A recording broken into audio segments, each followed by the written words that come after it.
Put your black fist in the air. If you will look around you, you will see that they have lined up all in the trenches.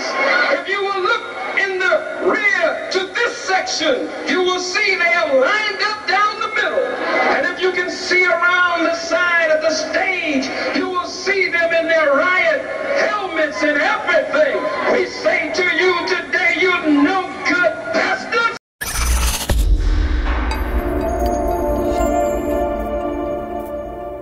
I want to say thank you again, Brother Smalls. You already know we're here, Key Life Production. And you know, that was just the introduction right there, you know? Yeah, and I think it's a very fitting one. And it just bringing us right up to the Million Youth March. I mean, thanks for the opportunity to do a build on this on the day. It was 20 years to this day, September 5th, 1998, where one of our great champions of the people, Dr. Khalid Abdul Muhammad, held his first Million Youth March, where he was seeking to bring to the attention the needs of our young. Some of those same needs are just as apparent today. So I wanted to review from then to now. What progress have we made, and what areas are we not progressing? And also, I thought it was interesting to look at some of the key players that were on the set or on the scene for the first thing. I mean, there was a mayor, Giuliani, at that time, that Dr. Khalid Muhammad and Giuliani went toe to toe. He got several victories in court to push forward this march. And Dr. Muhammad told it clear, it's like, okay, yeah, this is still white law, but he was working that as well. And even their judges said this march has a right to go on. There were paramilitary tactics used on us that day. Helicopters swooping down. There were riot police by the hundreds that swarmed in. So we were a community that was set upon. And all we were trying to do was begin to inspire, motivate, and encourage our young to take charge of their future and to confront the wrongs in their society. Every society has a right to inspire the young towards justice and truth.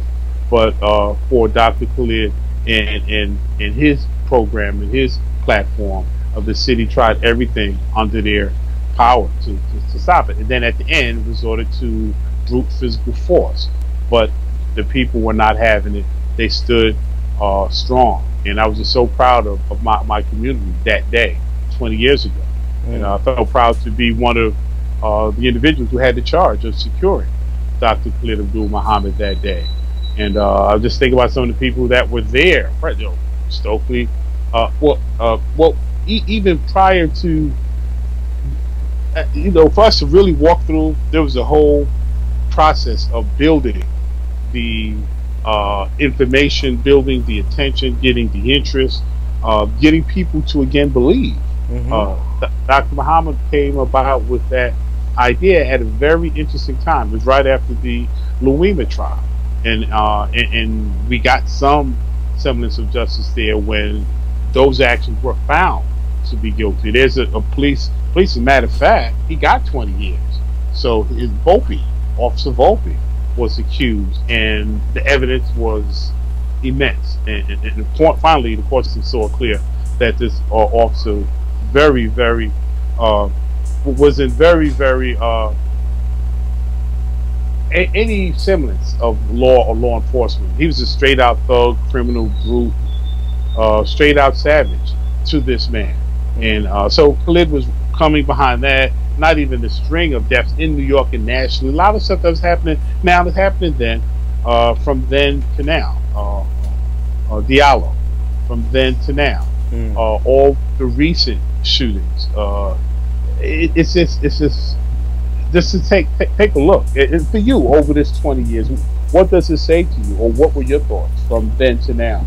From hearing the speech, which we're going to hear in a little while, just want to get your feedback as well. I was 10 years old, so in '98, that's crazy. I remember hearing about Amadou Diallo. I remember hearing about those shootings when I was young.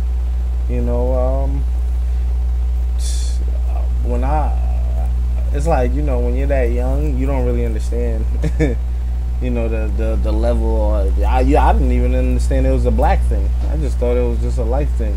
You know, like this is just what happened. It's not. I think as you get older, you start seeing the world for what it is. You know what I'm saying? And when you deal with experiences, you start to see things for what it is. So as youth, and I was like coming from Haiti and stuff like that, so I never really looked at it as a black and white thing or anything like that. It just seemed like this is just a life thing. This is just what goes on because when you come from Haiti, you used to see nothing but black people. So you're not thinking of white people got this whole agenda and wearing certain reasons for that. So you're just taking it for what it is. But looking back now, it's like to even see that they were even able to get 1 million dudes in Harlem or have that many black people up there while they got, and then Khalid Muhammad, they calling it the hate march, talking about citing anti-Semitic and anti-white remarks. You know what I'm saying? So it's like he's going against that, and to see be, and to even see the youth in '98, 20 years ago, that engaged. I'm thinking, are like, who would be able to incite or bring that about again, and would the youth even care to be that engaged? Is that fight still? Even for historic accuracy. Now, we didn't achieve 1 million, so 1 million people did not turn out for the event. We had several thousand that packed that event, but there were things that contributed to the numbers being reduced. They had the main train stations that naturally led out to that corridor that we had spaced and permitted for the march. They were distracting and sending people in different directions so they could not easily congregate for the march. There were so many things set in place. You heard, even from hearing the speech, the media was set against it. They made as many people frightened of the march. They made as many people with their constant bandering of something's going to happen. But the people came out by the thousands, irrespective. They went through the maze, up and back, around, still to get there. So on that day, 20 years ago today, there was some of our most committed and truest members of our community that came out, because it was a lot of things being said. I had my own family members tell me, what you going down there for? What's up with that? And this is 20 years ago. I was already 10, 12 years into, maybe approaching 10 years, about 9 years, because I'm coming up to my 30th anniversary. So I was about 9 years into fitness, had a really nice career establishing going. I was doing good then. I was established, had a good client base. I must have lost half my clients after that march, because I was then seen as this image of this, and people were not as receptive, quote unquote. so most of the folks who was rolling with Dr. Khalid Muhammad, you took a hit, especially if you were in some way still connected. If you were working in the larger society, forget it. But even as an entrepreneur, and I'll be first to admit, my client base covers the whole spectrum. I have Jewish clients. I have clients that are affluent. I have clients that are working class. So it depends on how a person might have saw my participation, or even what some of my views are. The good thing about the work I do, I've stood on what I believe in, and even now my career flourished, and I'm really at the top of it now because I never wavered. And at the end of the day, if you truly respect what you believe in, the people that respect your talents and abilities have no other option if they're working from a place of sincerity and truth. But it was a rough time, and I know we're going to be running the speech, because some may never have heard it, but us discussing it, we're giving at least a backdrop so they understand what was taking place and what the environment was. So now and again, hundreds of riots, please. Every section, every free egress was totally shut down. You could not just walk. You could be 10 feet away from where the beginning of the entrance would be. They would send you 2 to 3 blocks to the south or to the north just to come all the way back down to into that. So all of this was the climate in which we were coming together, and where Dr. Khalid Muhammad took the stage and commanded and gave instructions that he was vehemently criticized for. He would say, "Why did you say that? You could have got us, our people hurt, our young." And from that day to this, I think if he had not taken such a strong step, because battle is about mindset. So he prepared the people in a way, and I saw a change, a shift in body language from even the officers that were present that day with the riot gear. So he very artfully put fear in them that was needed, and we were allowed to get the majority. A few got arrested, some did, was unavoidable tangles that took place. But if I believe he hadn't spoken the way he did, that could have been one of the most serious conflicts and possibly even bloodbaths, because the tension, I have not seen tensions that high in this city in all the time that I've lived here. That is deep, Brother Smalls. I mean, you lived it. You was a part of it. You was more than just lived it. You was a part of it. You was next to the man. Like, you walked those steps, man. And even you talk about standing next to him, man. You know, you got it from both sides. You know, you got it from your own people who would be like, you know, what are you guys doing? You guys are going against the grain, and then you getting it directly from the enemy who's out here causing a lot of the situation, and you confronting it head on. Just for you, man, what was it like just seeing Dr. Khalid Muhammad give that speech, or be out there with the people? What was his mindset like? What was your mindset like 20 years ago? If you could recall just, him before he even getting up to that stage, and how he was dealing with the people, and, just, I guess, making sure you guys are secure, and, anything could happen, you know what I'm saying, in that type of situation. Yeah, it's a very, I had done security details with my brother Khalid Muhammad on other cases. Matter of fact, his Phil Donahue show, I was accompanying him for that. I was actually right off to the side while he was on stage with his other security detail. So I've rolled with, so I know how he rolls. I know that mindset, and Khalid Muhammad is a force of nature, man. He impacted every room he was in. You could not be in his presence and not feel that, that one, love his people, and that ability to inspire, and to, there was no question about his thought, his path for us, what we needed to do, how we needed to do it. It was a very beautiful brother to know and to work with. So things were just, so many changes were taking place just right at the moment, and right towards the end of the march, they were positioning to yank out the cord. It was just the tactics that were employed were definitely set to cause mayhem, panic.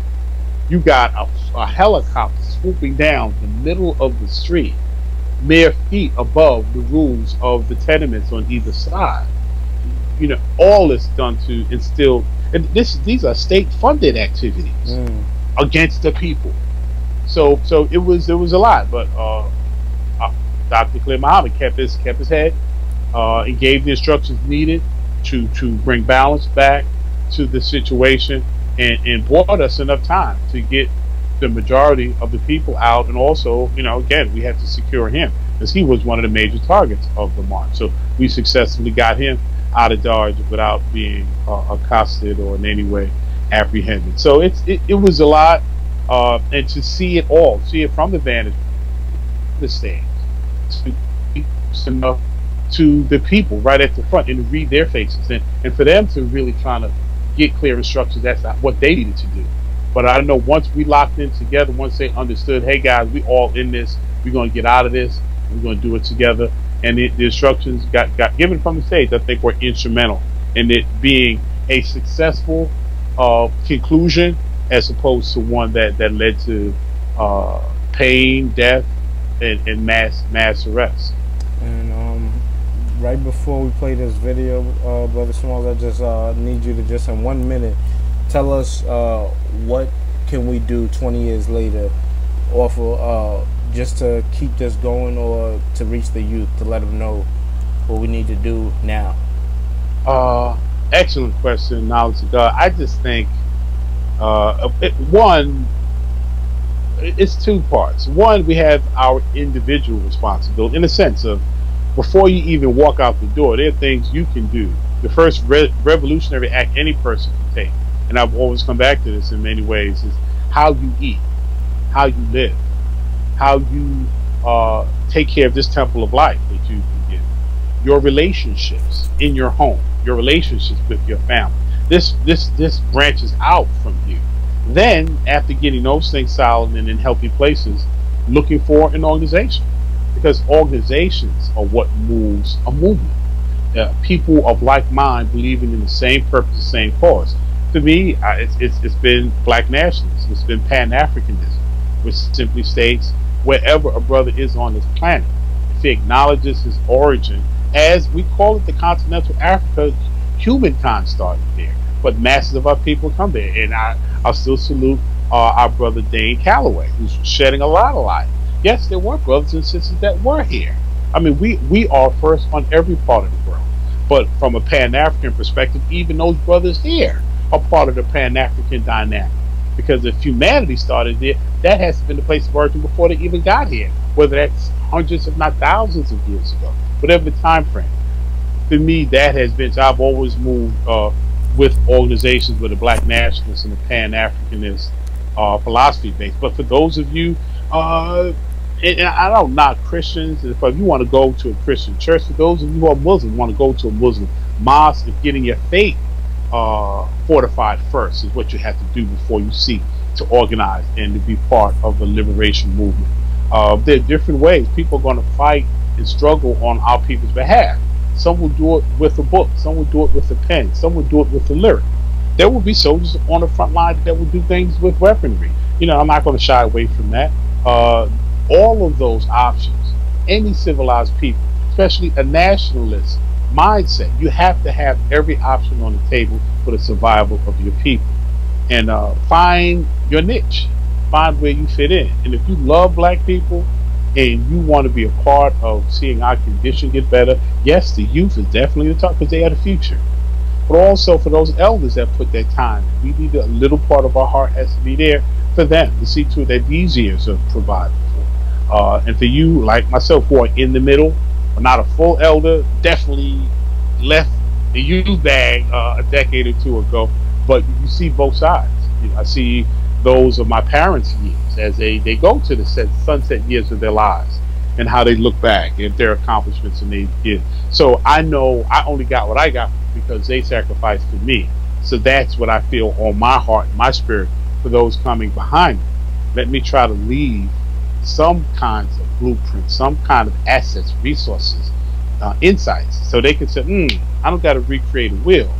You know, this movement, this leader, this teacher gave some instruction that now can help me weather a lot of this storm in a society that by all accounts, you have to admit that this larger society has been outwardly hostile to us, and those drums are getting beat even louder and louder under this present administration.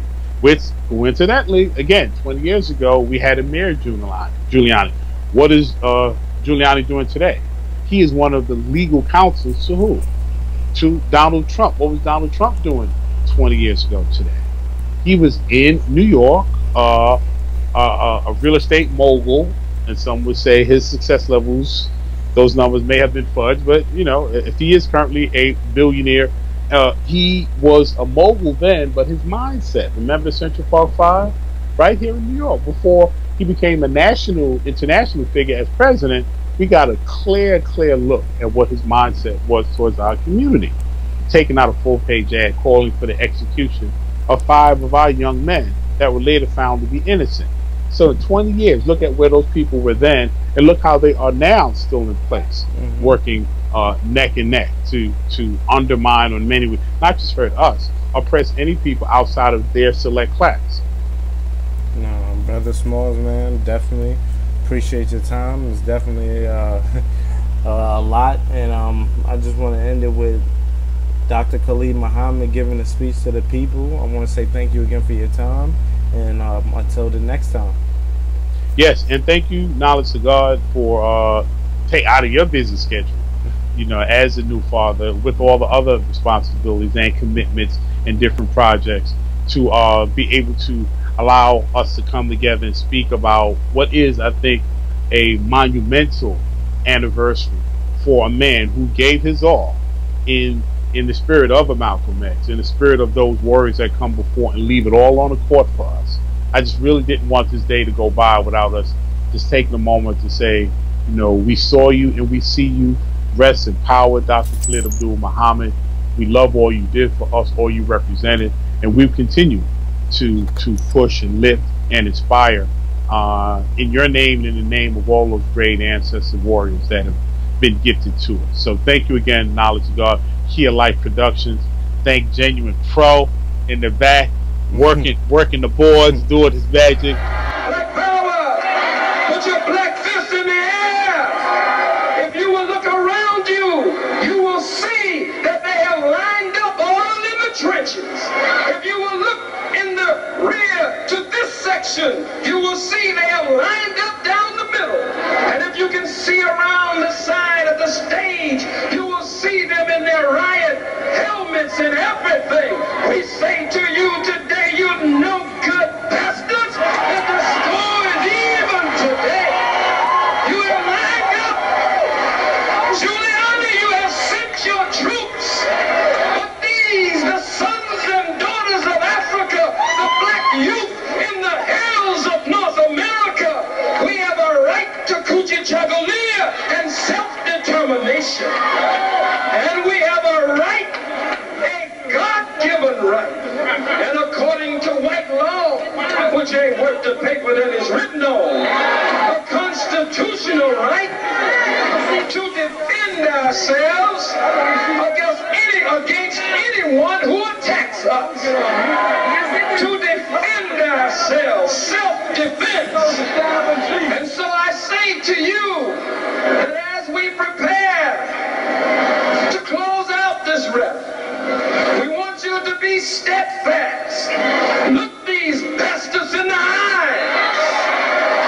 And if anyone attacks you, already decide who will be the one to disconnect the railing where you are and beat the hell out of them with the railing where you are. No good bastards.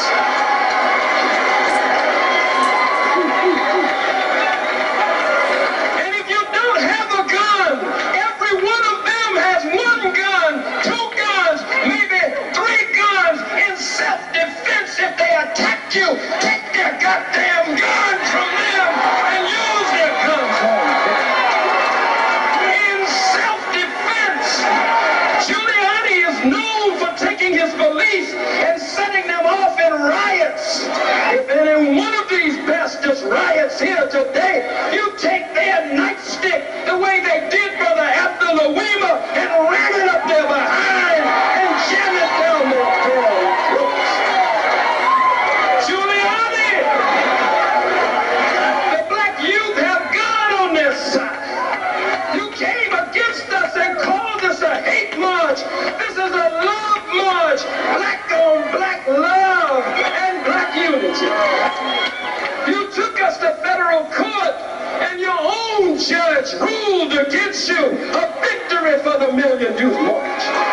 You appealed it and we won victory after victory. And if you attack us today, by the power of our God, we'll mop these goddamn streets with you today. No good bastards. So those of you who are in charge, call your dogs off. Remember, decide now who will move the railing where you are and get to wailing on the asses here today. If you're scared, move out now, goddammit. We came in peace. We came in unity. We came in love. They changed all of the rules. And stop asking me about the Jews being the bloodsuckers of the black nation. The no good bastards. They are the bloodsuckers of the black community. How many say they're the bloodsuckers of the black community? Let me see your fists in the air.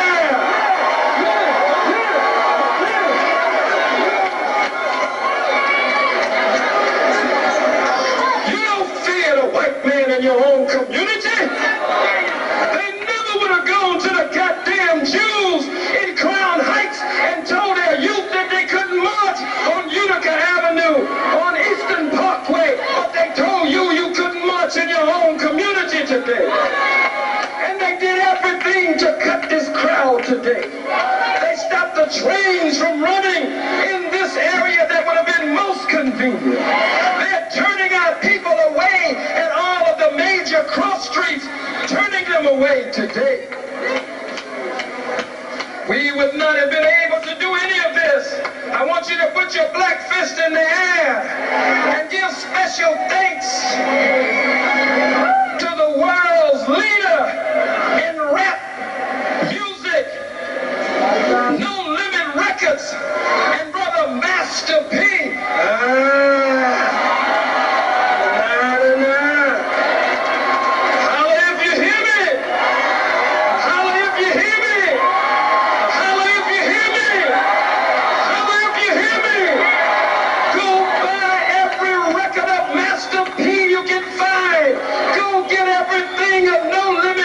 You can find. We'll work on all of our rappers in the future to work toward liberation lyrics and revolutionary rap. But let's give Brother Master P and No Limit Records a strong hand for